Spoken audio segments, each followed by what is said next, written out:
5, and I multiplied both the top and the bottom by -1 plus 2 square root of 5, and I got 4 minus 8 square root of 5 minus square root of 3 plus 2 square root of 15 over 1 minus 2 square root of 5 and squared. Then I got 4 minus 8 square root of 5 minus square root of 3 plus 2 square root of 15 over 1 minus, and then distribute the squared to the 2 and the square root of 5. And you should end up with the same on the top, but the bottom, whenever you distribute the squared to both, it should be -19. And then you can't have a -19. I shouldn't have a -19 on the bottom, but you distribute negative to the whole top of the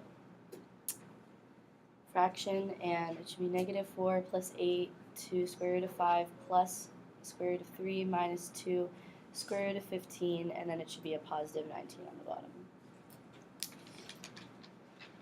Any questions with number 12?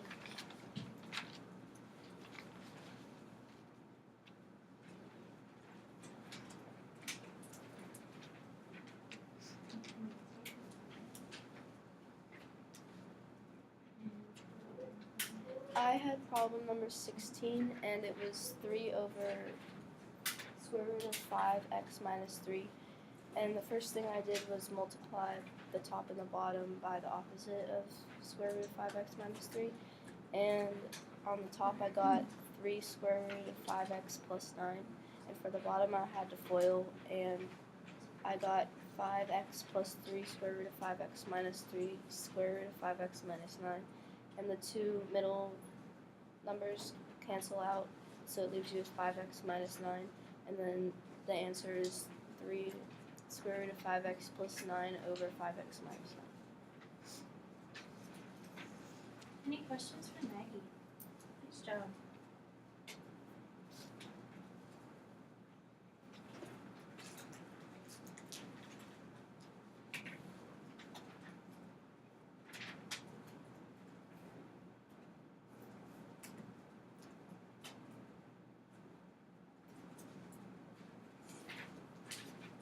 So if you could just continue trying to fill out that perfect powers, common powers worksheet.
And now here's anybody's cumulative review. So I passed Jen, I didn't grab it from you.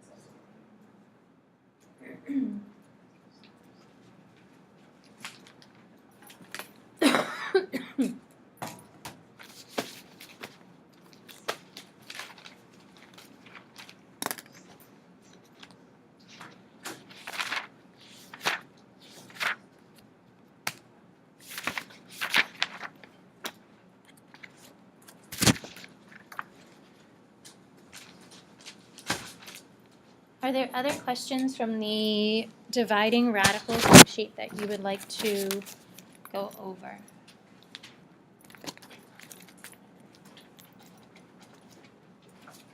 Holly. Say it again. 14?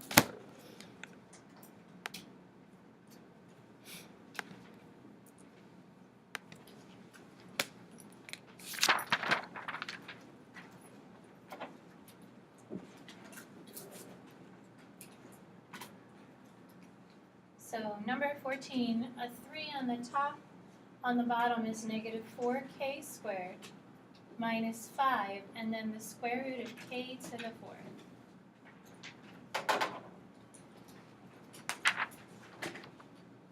So yesterday we talked about multiplying by the opposite so that you could rationalize the denominator. That would just be the opposite of what's in the denominator. That middle term would change from a minus to a plus or from a plus to a minus. Except if you take an extra 10 seconds to just kind of look at the problem and analyze it and see like what is sitting in the problem. Is there anything that can be simplified before you try and rationalize it? So in number 14's denominator, is there anything that can be simplified? Connor? Yeah, so if you have the square root of k to the 4th, that can simplify. So we have a 3 on the top, there's a negative 4k squared, there's a negative 5, but the square root of k to the 4th is k squared. Because k squared times k squared is really what this is saying here. And if you take the square root of each of them, you have the square root of k squared times k squared, or just that's k squared. So you have a square root of k to the 4th that actually reduces, and then you don't have a square root anymore.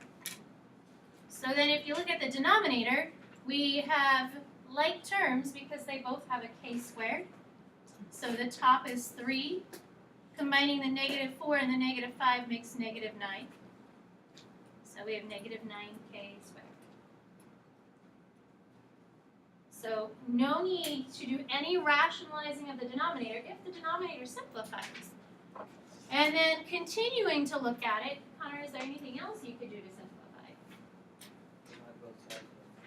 Yeah, so both of these, top and bottom, are divisible by 3. So we would divide 3 by 3 and get 1, 9 by 3 and get 3. And then the negative in the denominator is not considered simplified if you have a negative there. And that was similar to the problem that Jewel had.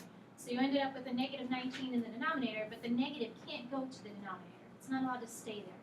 So it has to be applied to the numerator. So that negative, either apply it to the numerator or put it out in front of the fraction. But a denominator, whole numbers. So the whole number of 3 would be in the denominator to be completely simplified. So we looked at the square root of k to the 4th, and that became k squared. And then combining the denominator together, get those like terms together, we have a negative 1 and then divided by 3k squared. Next question. We're going to do some problems today involving variables underneath the square root. Any other questions? 11.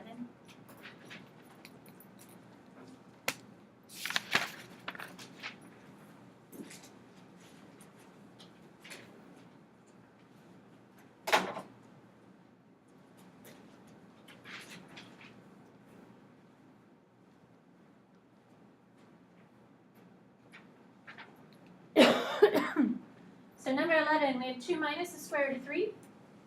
That part we don't need to rationalize, it's in the numerator. But the denominator has negative 2 minus the square root of 5. That's the part that we need to rationalize. Maddie, do you know what you'd multiply a 5? Negative 2 plus 2. Yeah, so the only thing that's changing is that middle sign. So negative 2 plus the square root of 5. And then lots of parentheses. So this problem requires a lot of foiling. Just be really careful when you're foiling so that you get each piece to multiply together. So we have 2 times a negative 2. So that first one is negative 4. Be careful with your signs. There's a positive and a negative, a whole bunch of different signs up here. And then we have 2 times the square root of 5. So the whole number outside is 2, and that's multiplying it by the square root of 5. So 2 with the square root of 5 next to each other is still taking 2 times the square root of 5. That's what you would say when you're looking at that. So you really still have 2 times the square root of 5. And then the inner terms here using foiling, we have a negative and a negative 2, so that makes a positive 2, and that's with the square root of 3. So the negative signs become a positive 2, and then we have the square root of 3.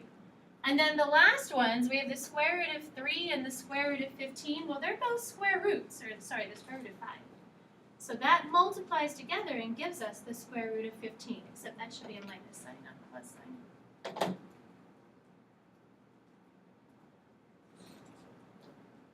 So if you have numbers under the square root, they multiply together. The things outside the square root multiply together. So our top is pretty large. There's a lot of terms up there still. And then looking at the bottom, again working through FOIL, negative 2 is positive 4. Negative 2 times the square root of 5. Negative 5 times negative square root of 2, that's positive, so watching your signs. And then the last one, negative square root of 5 times positive square root of 5 is just negative 5. So the square root of 5 times the square root of 5 is the square root of 25. The negative sign is in front, so that makes it a negative 5. So the common part with these when you're multiplying by its opposite is that those square roots end up canceling. And then in the denominator we have 4 minus 5, which makes a negative 1. Can you combine anything together in the numerator? There are 4 terms up there, 4 pieces. Can any of those be combined? Abby, what do you think? Why not? Because the answer key said so? Yeah. So each one of these is a different square root. Numbers have to be like terms as well. Square roots have to be the same in order for us to combine them together. So if they're not like terms, then we can't add them together. So the top is going to stay with the negative 4 plus 2 square roots of 5 plus 2 square roots of 3 minus the square root of 15. But this dividing by negative 1, you can't leave it like that. That's not simplified. So if you divide everything by negative 1, that changes it into a positive 4, a minus 2 square root of 5, a minus 2 square root of 3, and then a plus square root of 15. So dividing everything by negative 1 means their signs are all going to change. Questions? So just a lot of foiling to be careful with, a lot of tedious foiling, making sure you're multiplying your terms together. We're going to do more of this today. These are notes that I'm passing out to you that we're going to work through. And it's working with simplifying square roots, so some of the multiplying, trying to combine, add square roots together, so just continuing to work with square roots. So just a bunch of examples for us to work through. The whole chapter is square roots. So the entire chapter will be working with some type of square root, cube root. So it's a whole bunch of different radical functions, which means square roots or some type of root.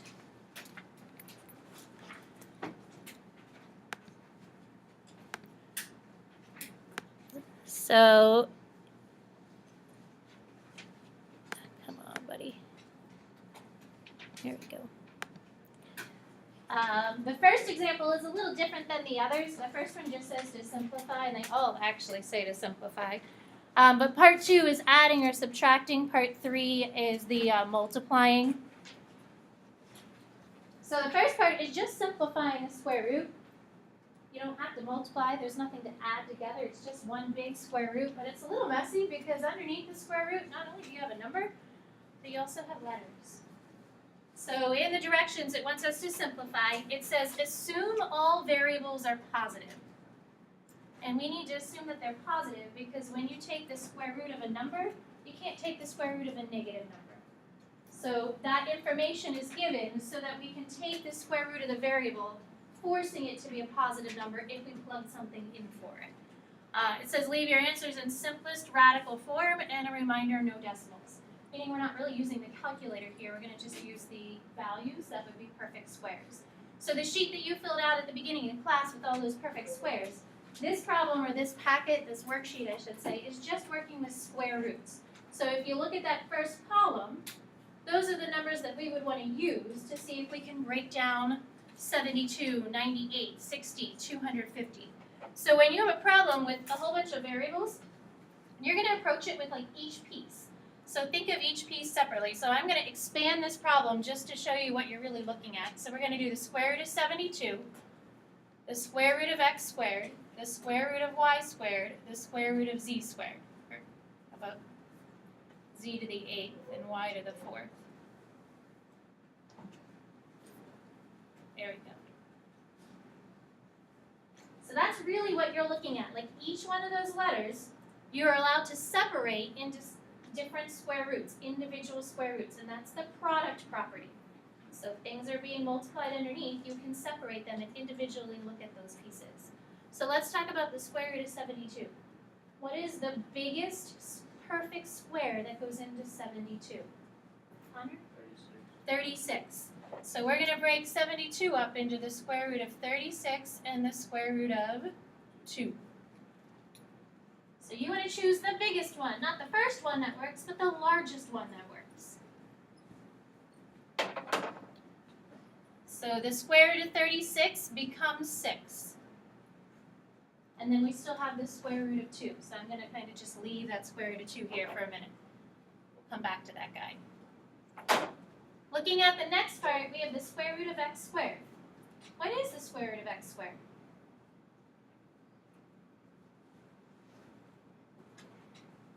Jillian? X. So the square root of x squared becomes x. Jillian, what's the square root of y to the 4th? Y squared. And what do you think about the square root of z to the 8th? Z to the 4th. What could you say is like a common rule that you would do with each of those? What are you really doing? You're dividing them by 2. So when you have a square root, you're actually dividing all of your exponents by 2. That's really what you're doing with that. So the square root of x squared is 1 because 2 divided by 2 is 1. The square root of y to the 4th is 2 because 4 divided by 2 is 2. So square root really means divide by 2. A square is the number 2. So we're really dividing those exponents by 2. And then the last thing that has to go next to these variables that we pulled out would be that leftover square root of 2. That's the only thing remaining in the square root. That goes behind all the variables that we pulled out from the problem. So we took the square root of all the variables, we took the square root of 72 and broke it down, but it didn't break down completely because we still ended up having that square root of 2 left over. So this is simplified. We don't have any decimals. That will be our simplified answer. So let's look at the next one. I'm going to break it down the same exact way. So we have the square root of 98, the square root of x to the 5th, y to the 4th, z to the 7th. So each individual piece, just kind of looking at them separately. So on your power sheet, what is the biggest perfect square that goes into 98? Gavin? 49. So 49 and 2. So the square root of 49 becomes 7. But the square root of 2, we can't do anything with. Alright, so let's look at the x. This x is a little different because it's the square root of x to the 5th. What do you think we would do with the square root of x to the 5th? And if using what we did in the first problem, how would that simplify? What would that become? Connor? Leave it as it is. So he said leave it as it is. Emma? Yeah, so we're just going to kind of change the way it's written. So the square root of x to the 5th can be really written as the square root of x to the 4th, and then just the square root of, or just the x to the 1st. So if you can write it as an even power, because then we can divide that even power by 2. So x to the 5th is really x to the 4th times x to the first, because it still makes 5, but we're just looking at them a little differently. So, Emma, the square root of x to the 4th becomes x squared. I'm going to write a square root back here. In my square root, we now have a 2, and we still have an x to the 1st. Do you want to put a 1 there? You can, you don't have to. But this x to the 1st is still stuck underneath because it can't come out. You can't take the square root of x to the 1st. All right, let's look at the next variable. So we have a y to the 4th, the square root of y to the 4th. So Holly, what's the square root of y to the 4th? Yeah, that one's just y squared because that divides evenly. 4 divided by 2 works perfectly for us. And then looking at z to the 7th, doing exactly what Emma said with the to the 5th, break it down, z to the 6th and z to the 1st. So we're breaking into even power so that we can take the square root of that even power and then that leftover value of the power of 1. So Maggie, the square root of z to the 6th would be, and then there's 1z left over underneath. You don't have to write that exponent of 1. So when you look underneath, you can't take the square root of 2. There's no way we can break down the square root of x. There's no way we can break down the square root of z. So you cannot divide any further or reduce any further. That would be our simplified answer. So why don't you try the next one? We have 60m cubed n to the 9th. I'll write mine underneath.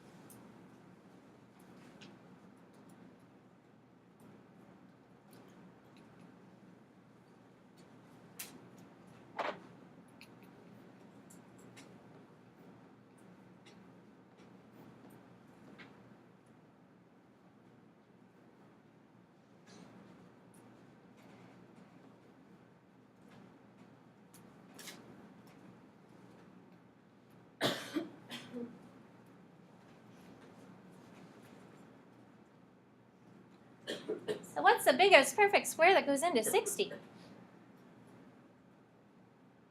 Got it? Yeah, just 4. It's not very big at all. So Gavin, the square root of 4 becomes? Yeah, 2, and then we still have the square root of 15. So back here underneath the square root, I'm going to put the number 15.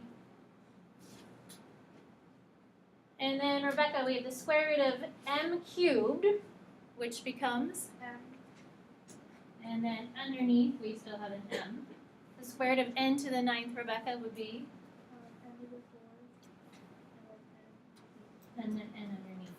So writing it, separating it, so that you can see that you're taking the square root of the even power, which really means you're dividing it by 2. That's what a square root is doing. And then you still have that extra one of them left underneath the square root. So 2m n to the 4th, and then the square root of 15m n. Questions? Alright, so if you look at number 4, the only difference with number 4 is that there's an extra number in front. That's okay, we can still work with that extra number 2 in front. So we'll keep that extra 2, and then break down the rest of them.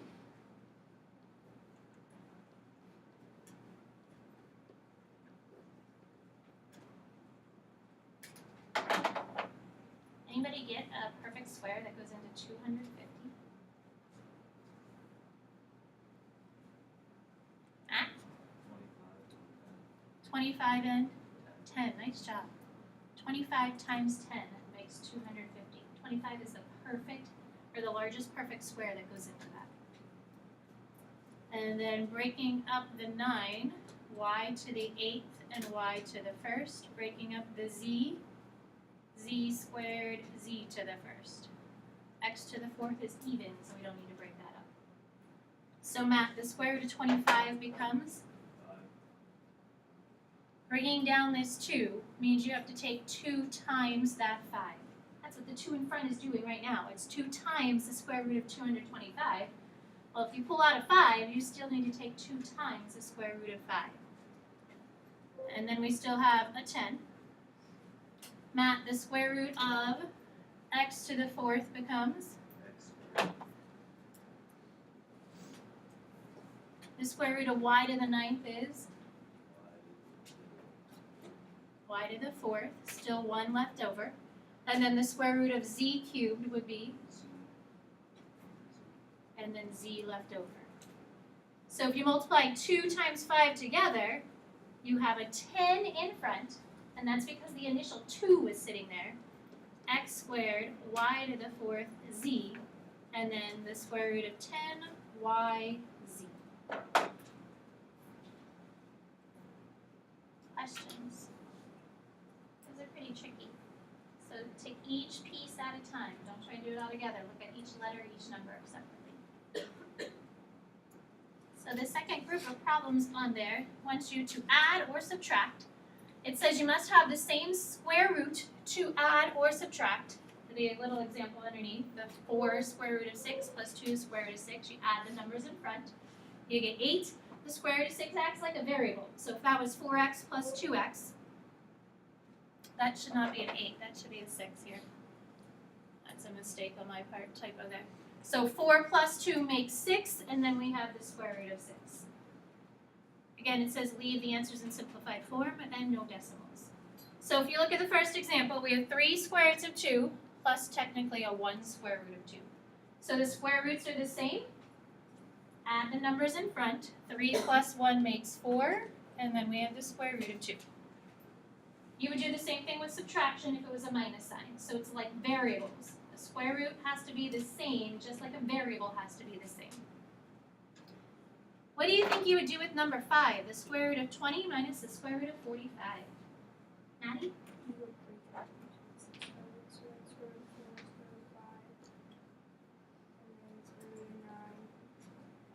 Nice job. So you can't subtract them like they are, but we can break them down and change them a little bit. So the square root of 20 becomes 2 square root of 5. There's a minus sign. The square root of 45 becomes 3 square root of 5. So Maddie, when you subtract them, you get negative 1 square root of 5. So you're just subtracting the numbers 2 minus 3. Negative 1 square root of 5. So do the same thing with number 6. Break them down.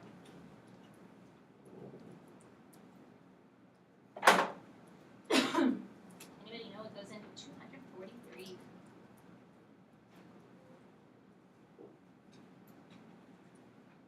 Mackenzie and Myers, do you know what goes into 243? The square root of 81 and the square root of 30. And how about 75? The square root of 25 and the square root of 30. So the square root of 81 is 9. Square root of 25 is 5. And when you add them together, you get 14 square root of 3. So adding the numbers in front, kind of like coefficients.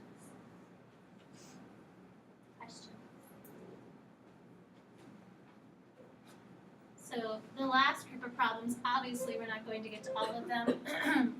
We did some multiplying on the worksheet from yesterday because we were multiplying by that opposite term.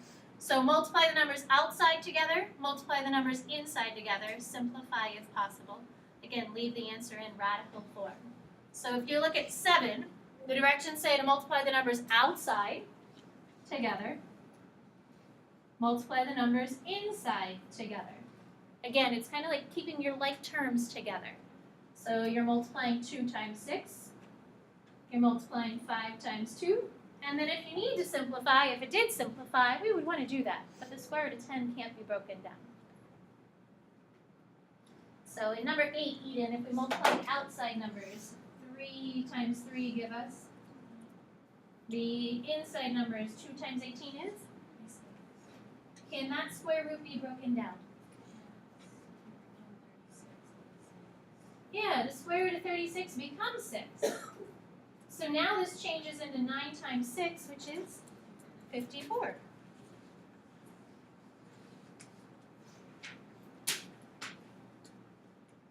So outside numbers, inside numbers, simplify if possible.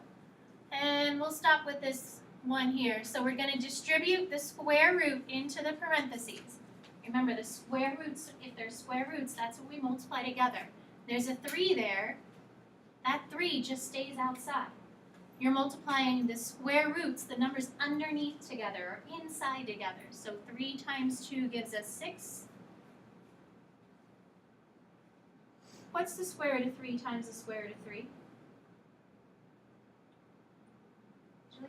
You get a square root of 9, which is simplified to 3. Yeah, that makes the square root of 9, which simplifies to 3. So see if you can finish. I think there's 3 problems underneath, either with distributing or FOILing. So please finish those 3 problems. So the worksheet that I'm giving you, I will send out the solutions. I'll post them on Google Classroom and also remind. This is just practice with square roots. Tomorrow we'll do a little bit of notes involving more square roots and that worksheet with all of those common powers, because tomorrow we're going to look at other powers and not just square roots. Oh, okay.